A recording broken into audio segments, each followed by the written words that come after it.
Hey there, sir. How are you? Excellent. Good. Hey, I'm going to initiate this here, and I am actually recording. But before we start letting everyone know, I'm going to do some Facebooking, let everyone know that we are here to talk about lead generation stuff for mortgage companies. I'm actually going to tell a little birdie too. I'm going to tweet this out. It's pretty cool. So if you haven't had an opportunity to use Blab yet, folks, then this is pretty cool. You can do a lot here, and we're going to let people know that we're on board. So without further ado, hey, welcome to one of the Blabs that we're going to be talking about, that we're discussing before the actual webinar coming up this Tuesday. For those of you who are in the mortgage industry, you can log on, or actually you can register first before Tuesday at directbusinessmarketing.com/mortgage leads. Now we're going to be talking about how we utilize our system to generate, capture, store, nurture to generate mortgage leads. Now what we have done, Mr. Fickbohm here, who is the COO of Direct Business Marketing, and Andrew Hoagland, who was on the first one, who is the CTO, Mr. Technical Geek, as he liked to be called. He is, so Dustin and Andrew had an opportunity, or we all had an opportunity to talk to some people who are in the mortgage industry. And those people who are in the mortgage industry gave us some really good information, I would say, Dustin, I mean, really good information on how they look at leads and how they pay for leads and things like that. So that was pretty interesting. So folks, make sure you always have conversations with your potential clients. If you want to find out some information, you get a plethora of information. That should go without saying, but I wanted to make sure I put it out there anyway. So Dustin, one of the things that I wanted to chat about was when you guys had the conversation with this gentleman, what are they paying for leads again? It was something that was crazy, right? I mean, yeah. So in our conversation with the gentleman that's considering our marketing program, he discussed the fact that he's paying on average about $35 per mortgage lead, and he wasn't very happy with the fact that the leads he's paying for are not very quality leads. So we thought that was interesting, because in our beta testing, obviously, and Grandison, you're aware of this, but I'll share it with our viewers. In our beta testing, we saw that our leads were costing about $12 to $15 to $20 per lead, and big difference. The fact that we're normally working within the real estate industry, we weren't sure if that was too much for a mortgage lead or not, or that's a really low number or high number. So we got some great feedback from him as we were talking to him about it, because we found out that he's paying $35 a lead, and they're not very good leads. And he actually disclosed to us that he'd be willing to pay a few $100s if it was a quality lead.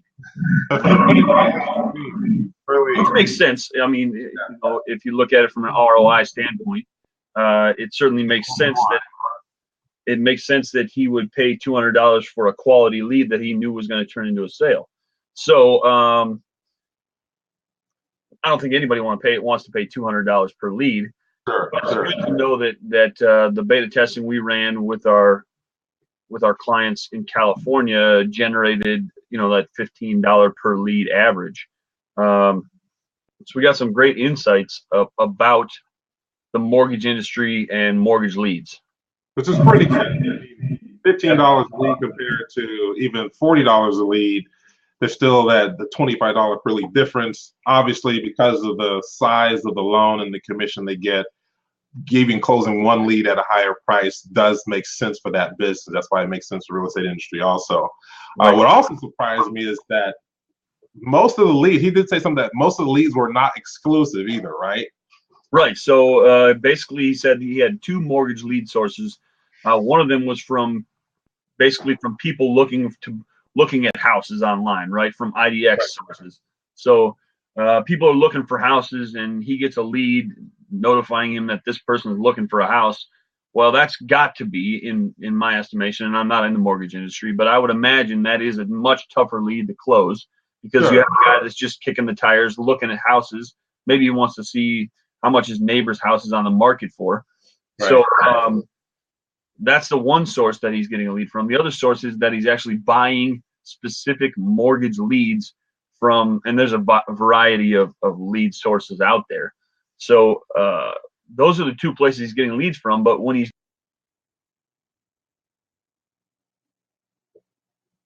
he got out there, but I think he was about to say that they're coming from other sources, meaning other sources that they're also being given to other mortgage companies, which is ironic. Okay, so first of all, you have to buy this lead. Let's say you pay $40 lead for it on the high side, and then that lead is also shared with other people, meaning that you'll have to buy the lead. You'll have to call that lead as soon as possible. Now, I understand the business is done that way sometimes, even done that way on a real estate agent side of it. They'll buy a lead, and that lead is not only given to that one person. So there's no exclusivity of the lead, which is preposterous. Now, anytime I'm going to do a marketing, anytime we set up a marketing campaign for clients, we make sure that that lead is independently for them.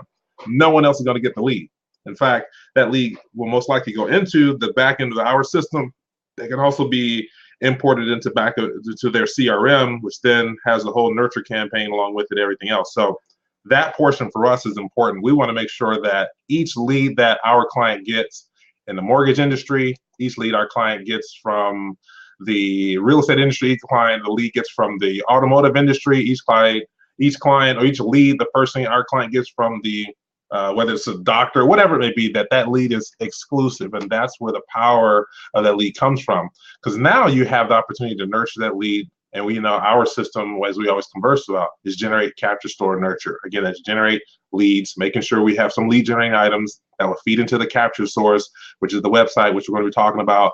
The CRM, which is the captures, the store source. You got to store the lead somewhere, and it's not your email. And then the nurture aspect of how do you nurture that particular client or lead to a sale, especially for service-based businesses, because most of the time, especially mortgages, they're not going to pull out their wallet and buy the product right there, whether it's a home or whatever, because of the value of the home, the size of the home. No one's going to, again, even if they pay cash, not going to pull out their card and swipe it. So most likely these organizations, most likely your organizations for the mortgage industry and real estate industry, do not have a POS system there. So everything is done by way of a process. Everything's done by way of how to get online, how to get that particular product or service to you, but there's a whole entire process on it. So that's the way that usually goes. So we got yeah, he's back. There he is. He's waving everybody. So I was just explaining how, and I would elaborate a little bit further, that the lead is not exclusive. Was that what you're going to? Those leads that are being generated and given to those mortgage industry folks are not exclusive, correct?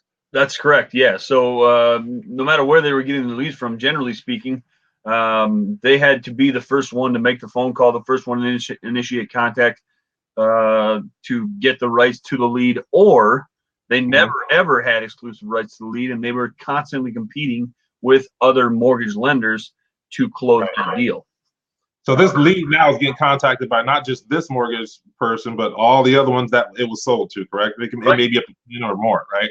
Right. So, yeah. And in those cases, and certainly people in the mortgage industry might be able to correct me if I'm wrong here, but in those cases, maybe they are paying a lower amount per lead because it's not an exclusive lead, but it's still not a done deal, and you're still competing just like you would be without paying for a lead at all. So that is obviously one of the beauties of our marketing system, is that every lead generated is your lead and your lead only. If you don't want the lead, nobody else is still going to get it. Right. It will always be your lead. Good point. Because we're not selling leads, which brings to the next point, where you have to be qualified or something like that to sell leads to the mortgage industry. We found out, which I never knew, but we don't sell leads anyway. So that was kind of a little weird. And we're under the impression that you need to have some sort of mortgage compliance, so to speak, or be licensed to sell mortgage leads. Now, obviously, with real estate, we're aware that in most states, With real estate leads, in order to share commission on that, you have to be an actual realtor. Okay. Apparently, with mortgage, there also is some compliance that you have to go through to actually sell a mortgage lead. So it's important to note that we're not selling mortgage leads, and you just said that a moment ago, but I'll reiterate it. We're not selling mortgage leads. What we're doing is selling our service, marketing your business to generate leads. Right. And that maybe leads us into the next point, the fact that because you're not buying mortgage leads from us, right, in our marketing services, we're marketing your brand, your company, you as an individual, if you're an individual private lender, right? So with these other lead sources, generally speaking, there is no branding of it. So somebody gets your lead and you'll call them. If you're in the mortgage industry, you get a lead from whatever lead source you're buying from, and you're going to call them, and they're not going to have a clue who you are. They're gonna take your phone call, and you're gonna have to tell them, well, this is who I am, and this is where I got your information from, and they're gonna know instantly this is a cold call. Yeah. But with our leads, you're gonna be generating leads from a place that is already yours, a website that's already yours. So generally speaking, they're gonna go to your website, they're gonna see ABC Mortgage, they're gonna go through the lead capture process that we've created. And then when you contact them, they're going to know, oh, I remember I was on ABC Mortgage's website. It's certainly less of a cold call with our services. Yeah. So we're going to be sharing all that information with you folks again on Tuesday, the 17th at 10 a.m. Mountain Standard Time. I think it's Mountain Standard Time. Well, you can look at it for yourself at directbusinessmarketing.com/mortgage leads. Again, it's directbusinessmarketing.com/mortgage leads. We will be discussing our system, which we're calling the virtual mortgage calculator, and how that process, generate, capture, store, nurture, is intertwined with your, or should be intertwined with your marketing campaign in order to generate your own leads, own high quality leads. In fact, during that webinar, I'm going to show you the screenshot of how the report looks to you when you get it. So you'll see all the information. And now one of the things that I like to really accentuate is that when a client or a potential client takes the time to go through this process that we're going to show you, that is a very strong lead. They're going to take the time to fill out the form, go through this process. And I think it's about 4 different steps of the process. That's a high quality lead. And Dustin, just to kind of give the number of how much in dollar value we built for this one client, what was it? Can you remind me, 10 million or something like that? Yeah. So our client with our beta testing, basically, and this will be true for anybody that uses this service, he chose a specific amount of marketing budget he wanted to use to generate leads. So the amount of leads you generate is going to be determined in part by the amount of a budget you allocate to generating these leads. So our client allocated $500 to this beta testing that we did for him. And in that $500 of marketing he spent, he generated $10 million in leads. It was roughly a lead a day. It was actually a little bit higher than a lead per day across the first 30 days that this program was fully implemented. So $10 million in leads over the course of a month at a cost of $500. Now, it doesn't take an economics expert to understand that spending $500 to generate $10 million in leads, if you convert just one of them, you have easily returned your ROI, returned your marketing money to your pocket. So that's part of the reason why we really want to help mortgage lenders out in generating high quality leads like this, because we saw some amazing results. So you're saying $500 budget, lead per day, just about, right? $10 million worth of leads, own branded site, high quality lead. That's what you're telling us, right? Yeah. Okay. And